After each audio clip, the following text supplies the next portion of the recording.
Defense Secretary Jim Mattis visited the U.S. Navy base at Guantanamo Bay, Cuba, on Thursday to offer holiday greetings to troops, the first trip there by a Pentagon chief in almost 16 years.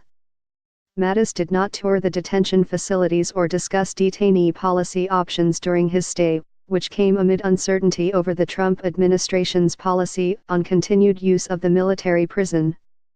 President Trump hasn't released any Guantanamo prisoners or added any to the list of those who have been officially cleared to go home or to a third country for resettlement. The last defense chief to visit Guantanamo Bay was Donald Rumsfeld, who went there in January 2002, just weeks after the first detainees arrived from Afghanistan in the early stages of the fight against terror. The detention center was set up to hold suspected terrorists shortly after the 9/11 attacks.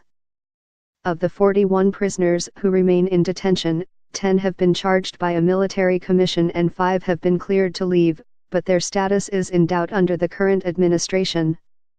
That leaves 26 in indefinite confinement, though some could eventually also be cleared for release or be prosecuted.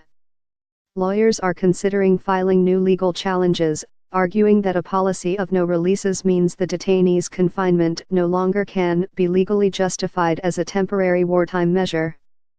Mattis has said little publicly about Guantanamo Bay since taking office in January. In response to written questions submitted to him before that hearing, he said, "I believe that we should develop a repeatable detainee policy that is appropriate for enemy combatants taken prisoner under such circumstances." U.S. Attorney General Jeff Sessions, who visited the facility in July, underscored the administration's support for continued use of the prison.